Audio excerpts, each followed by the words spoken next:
Hey guys, thanks for joining me for another podcast. I'm really excited today to have my friend Brenda Gerber Vincent with me. We're going to be talking about addressing racial inequality from within the conservative movement and also our shared experiences with the Aspen Institute at the Socrates Program earlier this year. Brenda is a well-known conservative thinker from the Midwest. She works on economic development issues in the greater Fort Wayne, Indiana area right now. Before this, she worked for Mike Pence as his deputy campaign director when he was running for governor. Later for Karen Pence as her chief of staff. She's really well known in the conservative movement. We met in Colorado earlier this year at the Aspen Institute, and we were attending a seminar on race in America, readings from Black men reflecting on their experience from Frederick Douglass all the way up to today. We're going to talk about our experiences there, some of the challenges, what we learned, and then Brenda's going to talk about how she's trying to leverage what she learned and use her experience in Aspen to fuel change in her community. So we're going to talk about some of the tangible steps that she's taking. So her and I, we don't agree on a lot politically, but what we're able to do is have civil conversations where we respect one another, listen to other's ideas, and in the end, we find that we agree on a lot of things. So I think it's a really interesting conversation. I really appreciate her and her time. So sit back and enjoy, and please, if you find this useful and you want to be aware of more content, hit me up on Twitter at Thomas Owen Baker. You can follow me there and be aware of new things that I'm putting out. And then also, if you're on the YouTube platform, please hit subscribe down below. That really helps to make sure that more people have access to the program. So thank you again. Sit back and hey, so it's great to see you again. Thank you for joining me. So I gave a brief introduction just now, but can you just tell us maybe a little bit more about yourself before we get going? Maybe like kind of where did you grow up? Yes, well, I grew up in Indiana. So I reside in Fort Wayne, Indiana, but I've lived in 7 different states across the United States. I've lived in big cities, Atlanta, New York. I've lived in Florida. We've lived in Ohio. So I feel like although this is home, I'm a 4th generation Fort Wayne native. I have lived at all different places across the country, but I've come back home twice. So this is where I'm meant to be. So that's home. What was this it is home. What was it that took you wandering and took you to so many places? Well, my first marriage, I was married to a gentleman for 23 years, and he was a professional golf instructor. So we traveled around the country to different golf clubs, and so we moved a lot. And then when that marriage ended, that was when I was in Atlanta. We ended up coming back to Indiana, and I left to go to Indianapolis, which is our largest city in Indiana. Fort Wayne's the 2nd largest city in Indiana. Went down there and worked for a while, and then came back to Fort Wayne. And can you tell us a little bit about like what it is you do now? Sure. I am the Vice President of Corporate and Community Impact for Greater Fort Wayne, Inc. And what we are is we are the economic development arm plus combined with the chamber. So what we do is we are working to have a recognized national economy in Fort Wayne. We have tremendous momentum due to the leadership and due to the commitment that our community leaders and residents have made to grow Northeast Indiana. It's just a really exciting place to live, and it's fun to be a part of that economic development and growth. So that's what I do. But I do a lot of other things as well. I do a lot of nonprofit work. I do a lot of mentoring. One of my passions is mentoring the next generation of leaders. Matter of fact, I just got off of a Zoom call with high school students talking about the power of no. And so I do a lot of things. I have a varied passion list of what I am involved in. Yeah, getting to know you a little bit up in Aspen, you have like endless energy. It seems like you just have like I wish I had your motor. I would get so much more done. I am very thankful for it. Yeah, it's definitely an asset. And what can you tell us maybe some of the other positions that you've held like over time? Because I know you've done a variety of things. Just to give us an idea a little bit about your background. Absolutely. I've worked for AT&T. I was lucky enough to right out of college. I worked for AT&T. I worked in Basking Ridge, New Jersey. So I was actually at headquarters and then came to Chicago and worked I was lucky enough, my account was the Chicago Bulls. and we did the long distance shootout. It was one of the first, if not the first, corporate partnership between a corporation and a major league sporting team. So that was fun, and that was during the Michael Jordan years. Yeah, so, I'm watching the documentary. Yeah. Oh yes. So I actually got to be down on the floor, and we sponsored the long distance shootout. So we would pick people from the audience to come down and do some halftime entertainment. It was also with the divestiture of the Bell system, so we were getting people to choose their long distance company. So it was a big coup for AT&T, because we not only were part of the halftime entertainment, but we also had the Bulls account. And so that's kind of where we were moving. From there, I've had various opportunities. I co-founded a large nonprofit here in our community for people who have severe mental illnesses. My brother was diagnosed with paranoid schizophrenia at the age of 19, and changed my life and my family's life. And we founded, along with other people here in the community, we founded a nonprofit that now serves over 1,600 people in the community. So have raised millions of dollars for that organization. And then on top of that, I worked for Mike Pence. When Mike Pence ran for governor, I was his deputy finance director. So I raised the money. So when he was on the campaign trail, raised the money. Mm-hmm. He was the governor of the state of Indiana before he was selected as the vice president. And in the Mike Pence administration, I was Karen Pence's, so the second lady of the United States now. Okay. While she served as first lady, I was her chief of staff. Okay. So, and then I came back here, and I've worked for various nonprofits until I joined the economic development team about a year and a half ago. So just so like the way I conceive it, tell me if I'm wrong. So like you're getting the network that you've developed and the business experience that you have, and now your mission is to use that network and knowledge to help draw investment to Greater Fort Wayne, to spur economic development. And then it's about creating like partnerships between the community and business, and creating and drawing it into the national economy. Yes, that's exactly what I do. And you know what, I also do a lot of talent development. So things like what we call Leadership Fort Wayne, or an L 2.0, which is next level leadership. I also work a lot with our women's network. I mean, we have what we would consider traditional chamber programming. So oversee that. I also oversee all of our advocacy, which is all working with our elected officials.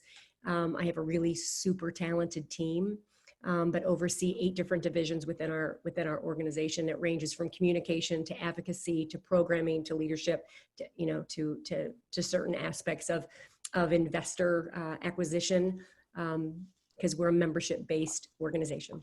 Right. Like I said, energy. so many things on the go. Yeah. So when I met you in Aspen, and we got to know each other over like the better part of like 4 days, I think we were together, I think total. Yes. And it was a fantastic experience. It was the kind of experience that I never thought I would ever sort of have. And I just wanted to talk to you a little bit about what it was that drew you there, and what took you to Aspen. Right. Well, it was really interesting because, to be quite honest and transparent, I had never heard of Aspen. I didn't really know what a global think tank really looked like, or I was never a part of that. I was never probably more on that like really high level academic side. And so when I hosted a friend of mine named Jamie Elder, who's a member of our community, he's friends with Cordell Carter, who runs the Socrates program. And we hosted Cordell in Fort Wayne. And I had no idea, like, it sounds naive to say that I just simply didn't know what Cordell did. I knew his title, and I knew that he was somebody important coming into our community to kind of get a feel for what we were doing. So I treated him the exact same way I treat every other person that I come in contact with. And we had a terrific day. And after that day ended, I ended up getting an email from Cordell inviting me to participate in Aspen at the Global Institute. And I was floored. Like I questioned whether, like, am I smart enough to be at the table? Am I equipped to do this? And same here. I was like, what did you? What am I going to do at this place? Yeah. Like, these people are way out of my league, kind of a thing. Well, and I kind of felt like, what value am I going to add? And I don't want to just take up space. I knew that if I said yes to this opportunity, it was because I would be able to add value, not just take, but to be able to give. And so then when I was deciding which which class to take, seminar to take, I decided to take the harder route. I decided if I'm going to do this, then I'm going to jump straight in the deep end. Like I'm going to take the native son, the history of race in America, and I'm going to dive in. And I don't know how you chose yours. It was a very similar thing for me, where what I study policing, police use of force, and race is a constant. I mean, it's just a ever-present feature in that research. I mean, going back to the beginning of policing in America, it's been a constant component. And I saw this as an opportunity, and I saw who was moderating it. Thomas Chatterton Williams was going to be moderating it, and heard the description. I thought it would be a valuable addition, like a way to augment my education on that topic, because it's what a fantastic opportunity to learn about that subject in that space, from the people that would be drawn there. I was just like, I can't pass that up. But I guess I was nervous about it because of my identity. I'm a white guy, former police officer. So I had anticipated that I would be received in a very particular kind of way. And I was surprised to find that I wasn't received in that way at all. Right. Well, and I had the same feeling, Tom. I mean, here I am a white woman from the Midwest, Christian and conservative. And I knew that going into that room, like I needed to be completely vulnerable, or I wasn't going to be able to like really understand the depths of the understanding or the learning that I could do. And as you know, because I talked about it in class, but because I wanted to add value, it led me down this journey of research. I mean, like literally sitting up at night, 1 and 2 o'clock in the morning, like literally going through books. Because in my upbringing, my history was very limited. And I needed to fully understand. So I read 15 different books, 15, on the topic of racism, the history of slavery. I mean, we studied Baldwin, and we studied, all of and Buckley, and it led to more questions, right? I mean, It just led to more. So then what I did is I met with 15 of our top Black leaders within our community. Like I sat down with these Black leaders and I said, hey, this is what I'm doing. And I really need to hear your perspective on our community, because I want to go and I want to come back to our community and I want to add great value. So this is before you even went to Aspen? Before I even went. So you found this opportunity, it was sort of fell into your sphere. Yes, and Cordell invited me and I said yes. And you said, I'm going to take the harder path. And then you read up and you did your research ahead of time. And then you also made an attempt to develop a network so that when you return to the community, you would be able to use what you learned and leverage that. Okay, please continue. Yeah, that was like October through February. I mean, when I would call and I literally would make, coffee or lunch appointments, or, just to say like, can I meet with you? I want to ask you questions. This was at the same time that I was reading everything that I was reading and learning everything that I was learning and watching documentaries. And it led me down this path of like how much I didn't know. Mm-hmm. That was like the big aha for me. It was like, I just didn't know. And I just posted something on social media. Like, if you're wondering how we got here, like, you have to understand the history. So part of what we experienced, Tom, was this, I don't know, few Americans or people in the country who have gotten to have the opportunity that we've gone through. No, definitely. Can you maybe, so just so people, because I haven't really described can you maybe, so you fly to Denver. So I'm just thinking, if there's someone who's thinking about attending Aspen or is really curious about what the Socrates program is, can you maybe just tell us, so you land you get invited, you make plans, you arrive in Denver, what happens? We arrive in Denver. I'm still reading. I read all the way on the airplane. I read in the car. I mean, my biggest fear is that I wasn't smart enough to be in the room. And I'm going to fast forward a little bit, because I think because I am white, Midwestern, Christian, and conservative, I think I added value. I mean, I think just my perspective was so different than everyone else's. And because I came in with the feeling of being vulnerable and all of that, I think that my experience was very rich. But so I'm driving to Aspen again, like, am I kind of worthy of a seat at the table? And then I got there and we had a reception on Friday night. And again, this idea of a global think tank and the idea that they bring what they consider like the smartest people in the world together to solve the most pressing issues, right? That's kind of like how it was presented. And so when I got there Friday night, and here's the big aha, right? Everybody was just like me, like they were all nervous. They were like, or some of them admitted that they were. But, but it was one of those feelings where I walked around and I thought, you know what, like we're all going to add value to each other's lives. Like we're not like standing here tonight on Friday night. I know that when I leave here, I will be different. And there was a huge awareness of that going into it. Right. I had the very, very similar feelings going up there, and sort of, I wasn't fully aware of, I knew what the Aspen Institute was sort of at a basic level, but doing a little bit of research before I arrived, it was very intimidating when you look at the list of names of sort of people that are invited up there. And I'm like, I'm a beat cop, like I'm a police officer, Right. from a working class sort of background. So it was very intimidating, but then I had that very similar experience to you. Mine was a little later. I was nervous for the first day or so, but mine was once getting to know you guys a little bit more and that's like once we started learning together. So Right. So you get there, you go through that initial night, and the nerves are alleviated a little bit, and sort of, can you talk us through the rest of the weekend? Sure. Well, you know what? The eye-opening for me is Friday night went well. Like, we were at the reception, we talked to people, we had the dinner, everything was nice. We sat with people from different seminars, so we got to know a lot of people in the class. And then when that next morning hit, I'll never forget it. And I tell this story a lot, but I said something about, like trying to add value, right? Because we all have to talk every hour. And I was reminded that, I don't know if you remember, but Yes, I they remember. kept saying to me, Brenda, you have to talk. Uh-huh.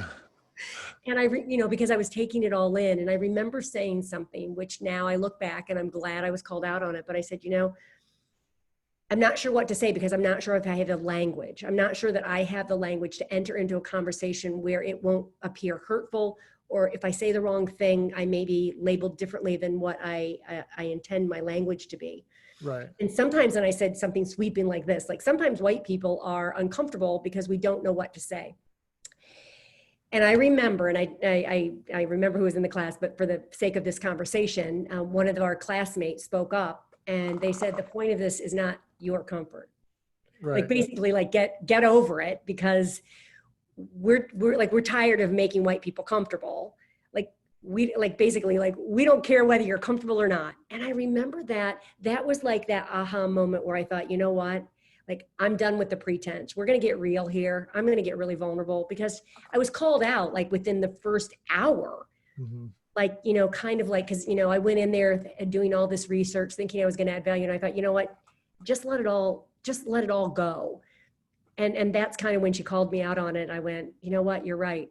This is not about me coming in here and feeling comfortable. This is about me getting as comfortable as I can with feeling as uncomfortable as I can. Right. And it was in the topic that what we were discussing wasn't just race in America, but it was books and sections of books and articles written by Black men who had experienced racial oppression in the United States, going back to people who are trying to justify that they're an actual human being. And, Right. like it's this really deep sort of thing. So I felt the same way. It's like, I'm entering this conversation with people who spend, this is their area of expertise, and they know what to say and how to say it, where the state of the knowledge is right now. And I felt like a fish out of water. Partially, a big part of it's my identity, like you, as a former police officer, as a conservative woman. We're different, but we have a similar sort of coming. And so it was very intimidating. Oh, yeah. I felt that as well. But now, because of the experience, I have more courage. Like, because of that experience, I came back to my community and want to start these really difficult conversations, and basically tell, like the conversation kind of starts with, we have to have a starting point to start talking about race relations and systematic discrimination. And we have to come up with a common language. I mean, I've committed, and I know that I've said this probably 100 times in the last 2 weeks, but I'm doing away with the word minority. Like, it's not a part of my vocabulary anymore. I mean, I'm just simply going to not do it. I mean, it sounds like it's marginalized. I don't like the word. What can we do? Where can we start? I mean, I was on a call. We were talking about racism on a call. We're having lots of these conversations, Mm-hmm. which I'm really glad about. And I'm not going to let my foot off the gas. Like, we're going to keep talking about it, and I'm going to keep pushing forward. But somebody said to me, quit reaching out to your Black friends and asking them if your messaging is right. Like, you come up with the messaging. You tell us why you hurt us or kill us or how you feel about us. And that really resonated with me. Mm-hmm. Like they've been doing this for a very, very long time. White America is now like waking up to say, like, what can we do? Because obviously, dating back to Lincoln, like, we're still having the same conversations, with Martin Luther King. And here we are, fast forward to 2020. And so much of what we read back in the 1800s, right? Without slavery. Still, when you read the things that are being written today, you see the echoes through time. Like, they haven't been fully addressed. Right. At all, really addressed. No, they really haven't. So we're putting together 5 initiatives that we're going to launch here in the next couple weeks. That we're going to put some action behind, our statement of that we are going to do things better. Can you tell us a little bit about what you've got in mind? We're doing, when we're doing some really cool initiatives. We have this thing in our community where it's a leadership class, and it's a high-level leadership class, and it's something that you invest in. It's something that has a 38-year history. And so part of it is we look back over our alumni, which is about 1,400 people in our alumni, and there are very few people of color, very few. Mm-hmm. So we brought on, before any of this, I have to tell you, this work started a year ago. So this isn't, admittedly, I'm accelerating the work, but this work started a year ago with conversations that we simply had to be intentional about bringing people of color onto this leadership program. So we actually brought on 2 Black advisors, 1 Hispanic and 1 Black advisor, to come on and help us through this journey. And one thing we found is that, we tell the history of our community, and I've read over the history a couple times. Like I said, I'm a 4th generation community member, and I've heard the history told over and over again. But you know what it doesn't include? It doesn't include redlining. It doesn't include the fact that, banks, circled parts of our town and made a decision not to lend to those people. Mm-hmm. It doesn't include busing and all of those issues. So I've tasked my team to rewrite our community's history, because we teach it during this leadership class. And I said, no longer is it acceptable to teach the history of our community without including these really big, important parts that are just simply have been left out. And it's no longer acceptable for this leadership class to not reflect the complexion of our community. So that's one. The second one we're doing is we're assembling key leaders around small round table discussions, and we're getting real. It's kind of like what we did in Aspen. We're creating a safe environment where people can trust that they can ask questions. There are a lot of people who want to do good and just simply don't know where to start. And I know that conversation it drives people nuts, but it's true. And so we're going to provide an outlet. So we're going to provide a chance and an opportunity for people to talk about different things that are going on right now. The other thing we're going to do is we're going to develop a board preparedness class. And basically what we did is we looked at some of our largest nonprofits here in the community, which consists of about 120 members of those boards. And I think the statistic was like maybe 4 people out of that 120 were people of color on these very important boards. And it's my feeling that if we don't have these boards are they're the people who are making the decisions. They're making the decisions, right? And there's no people of color voices on the thing. And and I've said this is a little bit of a soapbox for me in my community. They hear it all too often, but I keep saying if we don't have diversity of thought and perspective, we're never going to get this community where it needs to be. And I'm talking age, race, sexual orientation. I'm saying all diversity, including our disability community. I mean, we have to have everyone represented. We have to have their perspective. We have to have their voice at the table in order to move us forward. So in creating this board preparedness program, basically we're developing a curriculum. It'll be maybe $10, so the money will not be a barrier, but we are going to intentionally open this up to 30 Black and Hispanic leaders in our community. And we're going to prepare them to sit on a board. So from day one, they'll be able to contribute. So we're going to teach them things like, how to read a financial statement, how to do a budget, what are the bylaws, what are the Roberts rules. We put people on boards and then they're like glazed over, including myself. When I was on my first board, like I spent a whole year not knowing what to do or what to say or when to speak or when to vote. And so I don't want to do that to anybody else. So we're gonna do a program, and then at the end of that, I will have 30 people who I will be able to send that list to our boards in our community, and I'm going to say, you know what? By the end of this year, it is our hope that not one, because I don't want people to to think of this as a checkbox, like and so. So you're going to go out and actively recruit people, and then say, hey, what can I do to provide? What can I provide you to help you secure these positions on boards? And then go to people in power and say, hey, let's get people on boards. Here's a group of 30 outstanding leaders who would bring great perspective to your boards, and they're ready to go. They probably know, they're going to be better prepared than maybe some of your board members that are on your board now. They're ready to go. And I'm sorry to interrupt, but so yeah. Just because a lot of people, I don't think they know, like a board, or like if you're on a board of directors for an organization, getting that kind of a position, it's about having a certain set of knowledge, having certain knowledge about certain things, but it's also about being in the network of people who. It's a tremendous advantage, right? People that sit on board have this advantage of having this network of leaders that they meet with regularly. They have the opportunity to go far beyond what their business is, and provide leadership in a way that is not afforded to people who aren't on boards. It also is an opportunity to move these nonprofits forward, right? Because they're either governing or they're policy boards or governing boards, or maybe they're, it depends on the board, and it depends on the nonprofit. But the point of all of it is people of color are woefully underrepresented in my community on the boards and commissions. And it's one thing that we can change. And, I am tired, and I will tell you this from a female perspective, people will call me all the time and they'll say, hey, we need a woman on our board. And I'll say, well, do you need one or do you want one? And do you want one or do you want 7?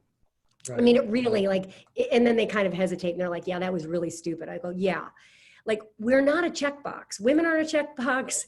People of color aren't a checkbox. I mean, it just, you can't have one and then say, okay, we've done it. Right. No longer acceptable. It's not acceptable for me. And as long as I'm in this leadership role that I have, I'm going to continue pushing forward that we should have diversity and thought in every aspect, in every board, and every commission. Okay. I know I'm going long-winded. Please continue. Yeah, that's creating pathways for people to gain power as well. Absolutely. And matter of fact, Jamie Elder, who is also an Aspen graduate, who's a good friend of Cordell's, he actually wrote the framework for the program, the board program, and he actually calls it Share the Power. Okay. It's actually and he actually wrote it. We're co-partnering, and with the Black and Hispanic Chamber, we're going to co-partner all of these programs. So Jamie actually, that's the tie-in with Aspen with him.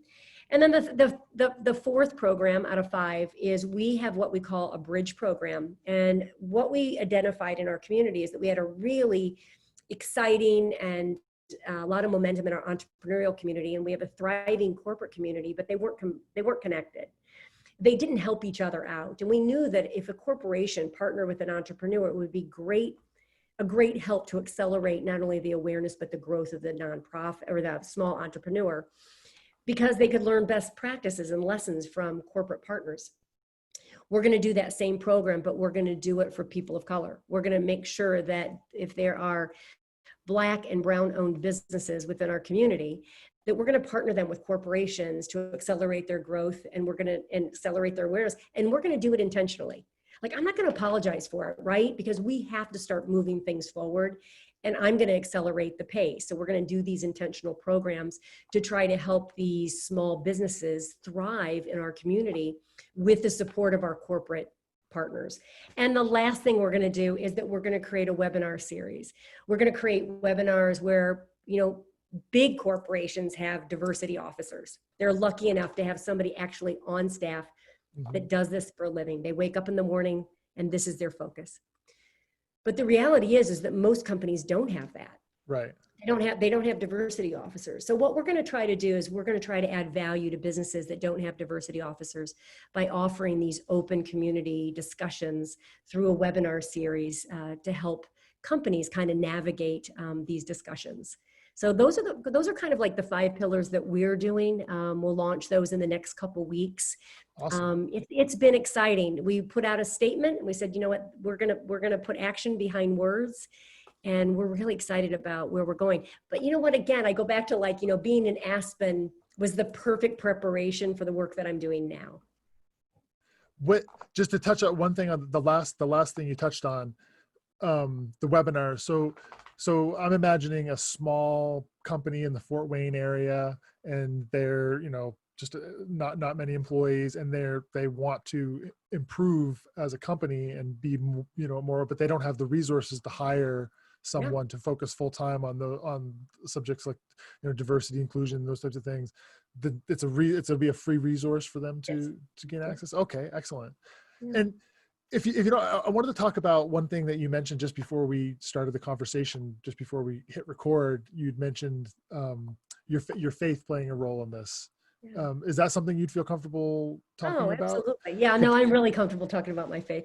Could you talk a little bit about like how you're talking about the Aspen experience connecting to what's happening now, the work you're doing now, and it sounds like faith is sort of like a string that's connecting those two experiences. Can you talk about that specifically? Yeah, I can talk about that. And it's kind of fun to look in the rear view mirror because, again, why I met Cordell.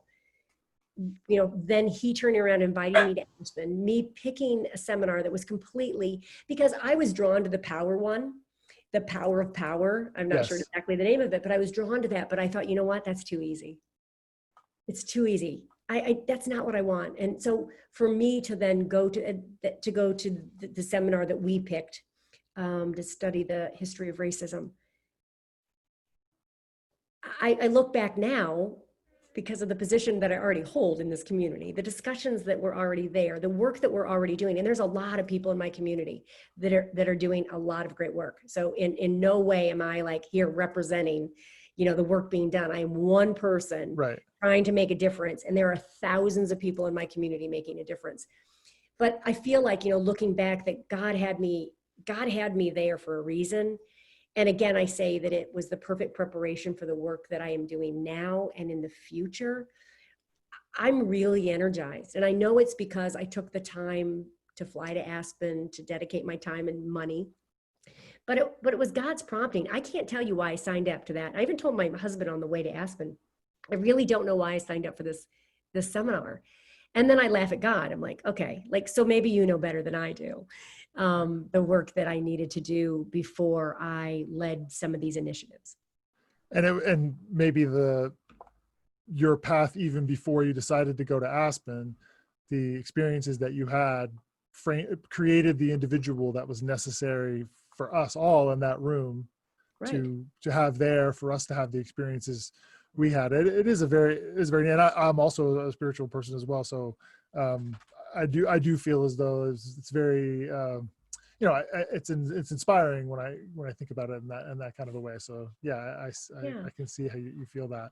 Well, and I pray a lot. I pray over our land. I pray for people. I pray for our leaders. I pray for our police officers. I mean, I pray a lot. And I do believe in the power of prayer. So that's kind of how my faith enters into my kind of professional life and kind of who I am. I'm only one person, so it's all incorporated into one, like, as you said, energy, but it's all into one thing. But I'm constantly, my faith is tested a lot. And I think that, with conviction and through my understanding of scripture and how I believe it keeps me on course. So that's kind of where. And do you feel as though, like, the work you're doing now, do you feel like, especially on these issues of race, do you feel as though that it is your duty as a Christian to promote a healing of the injuries that have been caused by You know what? slavery and racism? That's an interesting question, Tom.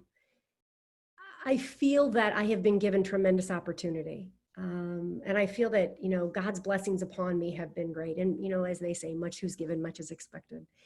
And I felt it was a spiritual journey for me to go to Aspen. I felt like in the moment, like I didn't know what God was preparing me for. I mean, why was a white woman from the Midwest who's conservative and Christian picked to go? I think I was the only Midwesterner in the group. I was one of maybe five white people in the group. I don't know how many onlys I was, but I know that it didn't feel like I was like everybody else, right? So why was I picked to do this? And I've had lots of discussions about this. Again, I keep coming back to God's perfect plan, but then coming back to my community to make a difference. I would not have been the first person in the community people would have pointed to and said, she's going to make a difference in race conversations within our community. And I'm really stepping forward to get out of my comfort zone to lead some of those efforts. That wouldn't have happened without God's provision and, all of those things that had to line up. To me, that's not a coincidence at all. I believe that was planned out well in advance of me going. I don't know. I mean, that's how I feel. No. That's kind of how my faith plays in that. And mine is about the sense of when in the end I have this feeling that there's going to be a moment where we look back on our lives as we've lived them and the decisions we've made and the impact we've had on the people around us. And I don't fully understand exactly. I don't know why this turned into a conversation about religion. I'm sorry. But, I'm very comfortable talking about my faith. And I think I don't know. I don't understand what that judgment will look like if it's something of judging myself for some external force. But I do feel as though that there is some overriding thing that we need to be right to. Right. Whether we call it God, I don't know what it is, but I respect your perspective on it, and I think I understand it better than I might have thought. Than some people might think I would as not a practicing Christian. But anyway, I just wanted to. I like it. Okay, so you're part of the conservative movement business. You go to Aspen. You're embedded in this very different environment, and it's an informative experience for you, and you want to evoke change in your community, and you return. How is this received? I'm sure there are different groups and different perspectives of people and wide variety of people that you know. Can you talk a little bit about maybe some of the positive experiences you've had? And maybe have you had any sort of pushback? No, I think the best conversations I had were with my children. I have two amazing kids. I said, I raised them, and then they turned around and raised me. I mean, most of the most important kind of, we have good discussion. My daughter lives in San Francisco, and my son lives in New York City. So I have them both. I have one on both coasts, and we have different views, but we really truly respect each other.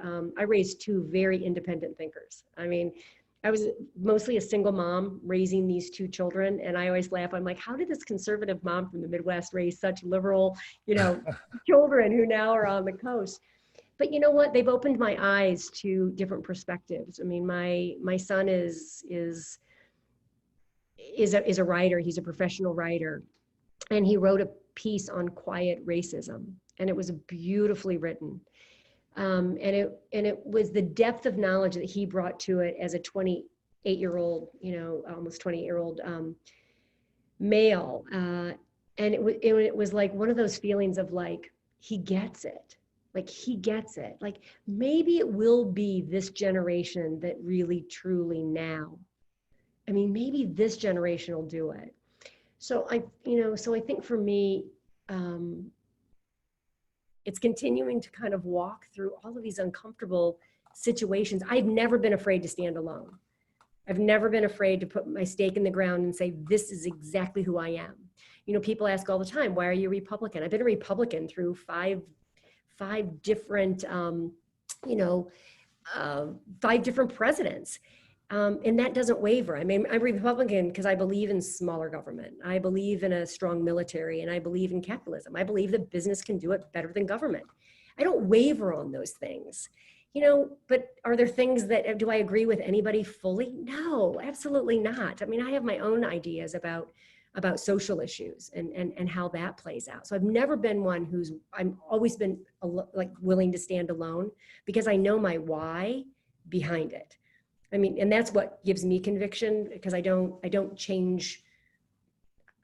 I'm able to stand alone. So so now I go back to your question. I will continue like being this person who wants to make a change in my community, because number one, I think that we have to. Like, I feel resolute in if I don't. I watched George Floyd be murdered. Like I watched that whole thing, and I forced myself to watch it several times, and I wanted it burned in my memory. But why did that have to be my wake up call? Like, right? Why, like, it caused a sense of urgency. So when you said when I came home from Aspen, unfortunately, it was like a slow burn. Uh-huh. I didn't do a whole lot out of the gate. I talked about it to people. I told them what my experience was, but I didn't go into action. That it wasn't until these recent events did I accelerate my conversation, my attitude, my, talking to my team. So unfortunately for me, which is, I'm not proud of, but it took something like that for me to accelerate my action. No, I feel the same way. Like I've been studying this for years now, I guess. And I feel a sense of urgency watching that. I mean, I've like in this last year, I went through 1,759 different police related deaths and read accounts from them for my work. And I've watched countless, I don't know how many times I've watched videos of police officers involved in shootings and running people over, and I look at them and I'm able to say, okay, well, I think the officer made this mistake, or this one looks like it was justifiable. I think the officer panicked. This is a training issue. Very, very, very rarely do I look at an incident and say, oh, well, this officer was acting in a malicious way. I mean, it's very, very rare for me to see that. And this particular incident, and I was talking to a friend of mine a couple of days ago, it was as if it was designed in Hollywood. I mean, it's just like the perfect storm of horrid to watch this police officer with his knee across his neck, and the casual nature while people are pleading and he's asking for his mother. And there was and analyzing it as a person who studies police use of force, there was absolutely no justification in that you can put anywhere near it. So it's just such a shock. It was such a shocking experience to watch that I don't think you're alone. Like even me, who's desensitized to them, found it. I mean, it was just jarring. Right. Oh, it was. And that, and after that, we felt as an organization convicted to put out a statement, and we did, but it was a first start. And I've even asked people in my community to hold us accountable. Like, I'm still going to be talking about this 6 months from now. And my biggest fear is that we're going to go back to normal again, because that's what history is repeated over and over and over and over and over again. And I go back to my Aspen first hour. We're not here to make you feel comfortable. Right. Like, you know what, like I'm so far out of my comfort zone, but I'm going to keep pushing forward because I really do feel convicted to make a difference. I really do. Like, it's in my core. Like, I'm not going to let down. And so let's shift gears a little. I've had you on here for quite a while, so I won't keep you too much longer, but I wanted to talk specifically about leveraging, well, I don't want to say leveraging your power, but as a person who has influence in your community and someone who has a voice and has the ear of people who are in positions of power and will be shaping the future of policing in America, whatever that's going to look like. Because we're going to still need we're going to need police in an advanced industrial society. Yeah, right. Right. There's great police officers out there. Yeah. And it's just, I don't feel as though when I think about a utopia in the future, I'm a huge Star Trek fan. Okay. I love Star Trek. And if I imagine my utopia, I don't imagine police officers because everyone gets along, and Yeah.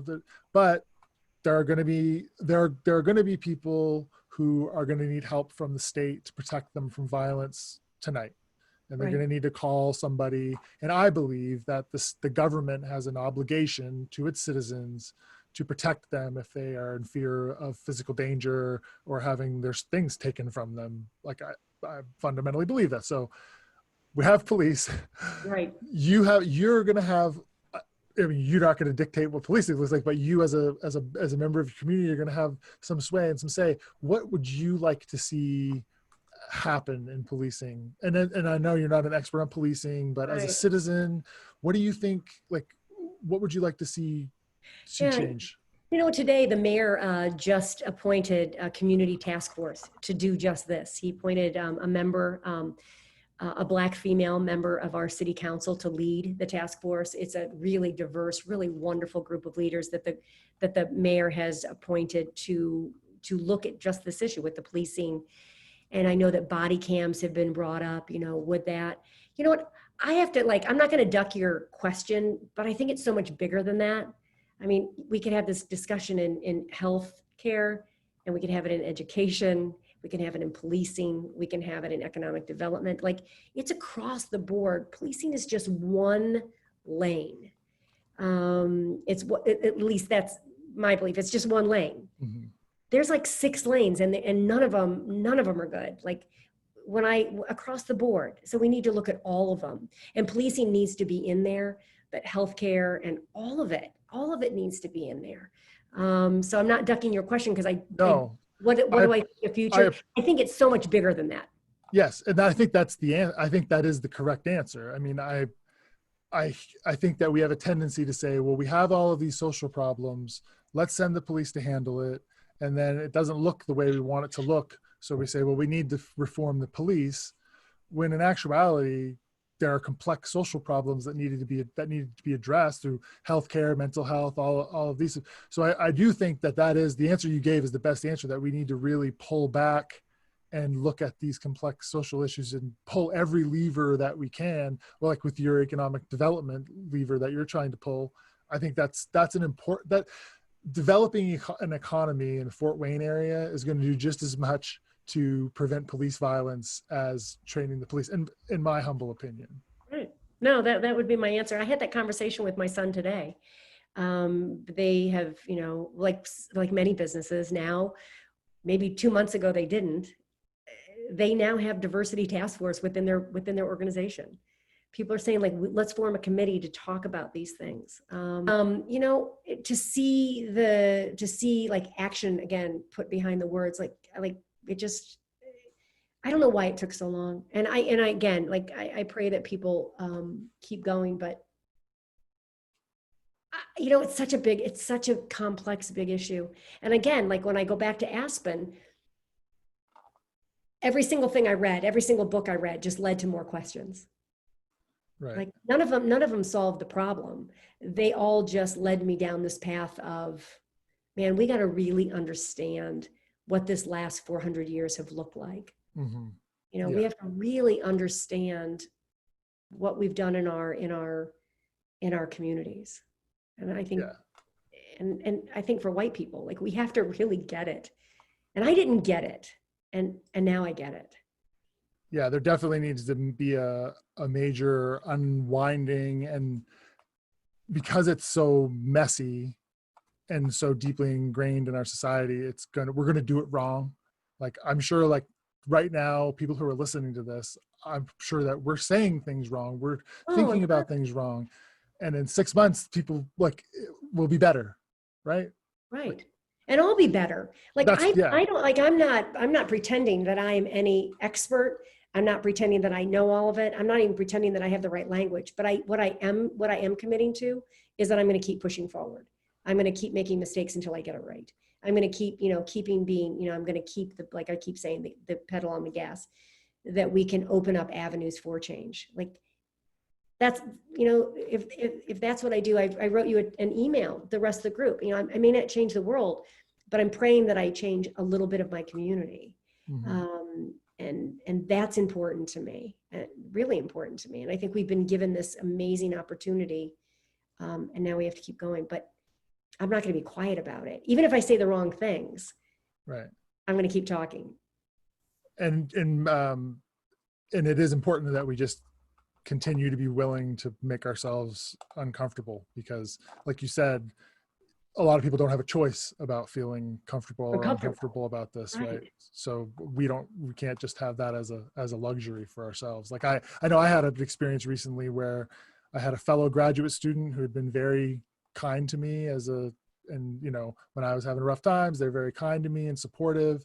And I wanted to reach out to them during this with what was happening. They're a person of color and as a graduate student, and I suspected that they were feeling with what was happening, that they would be feeling things about it, but I didn't know what words I should use to approach them, and I didn't. So I just didn't say anything, and then I found out that they had I saw that them express this feeling of not being reached out to by and you know, that was me doing that, not being brave enough to feel, it shouldn't be me feeling brave, but like not being considerate enough to make myself vulnerable. And we can't do that. So I appreciate that your willingness to make yourself vulnerable in the way you do.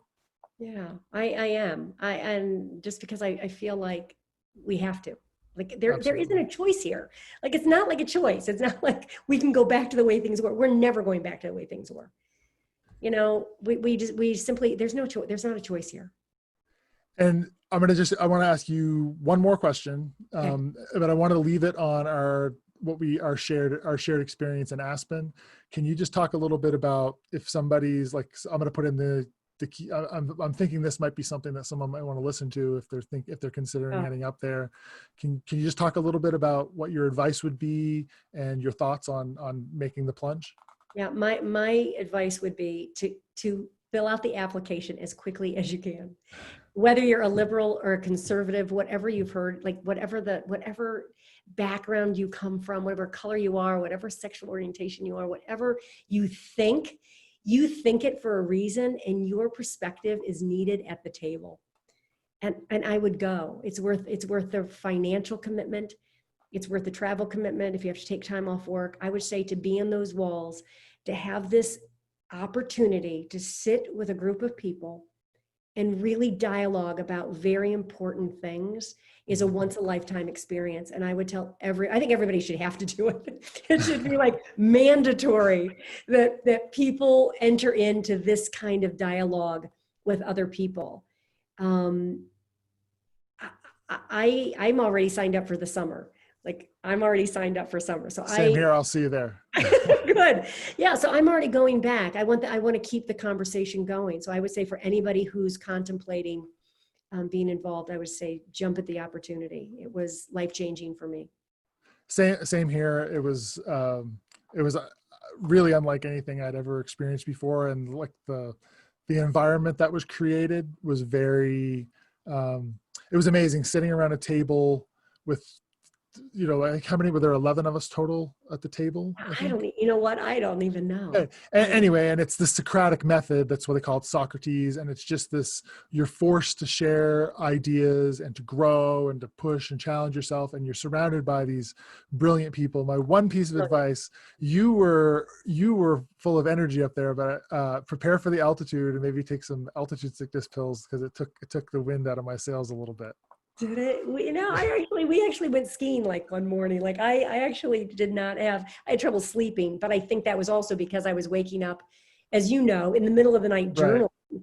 Like I couldn't stop my mind. So I would get up and I literally would have, because my husband was with me, but I had my cell phone and I was literally journaling for hours during the night, from like 3 to 6 in the middle of the night, writing down all my thoughts.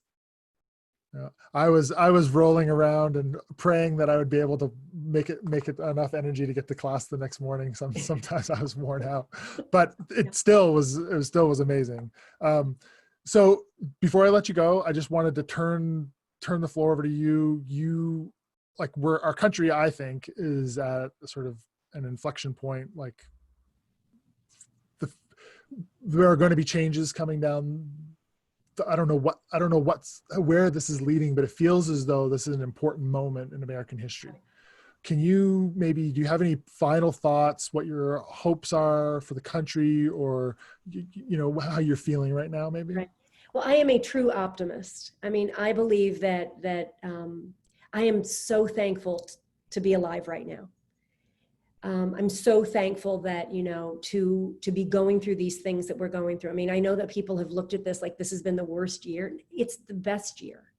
Like, we slowed down. I can't overlook the fact that people by the thousands and thousands and thousands, 100,000 plus and close. I would be remiss if I didn't recognize the suffering and the pain that this has all caused our nation and world. But there's an element to the slowing down, to having that reflection period. And then with the leading up to all of the social injustice and the racial conversations, it's a pivotal point in our history. It's an election year. I mean, there's so many things that are at play. And I believe, being an optimist, there are great people in this country. I mean, I think that we have great people. I have great people in the community. I have great people in the state. We have great people in this country. And I believe at my core that people want to do what they want to do, the right thing. Mm-hmm. Now, is everybody doing the right thing? Hell no. Like, there's a lot of people doing like really bad things.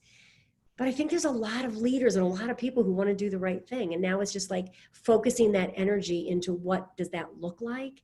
People are looking for this roadmap. And now what do I do? So many white leaders say to me, what should I do? What can I do? What should I say? Like, they're looking for someone to give them answers, which I find curious because we've been talking about this for a long time, right? And myself included. You wake up the next day and you're like, what am I going to do? Like, what's my role? What's my lane?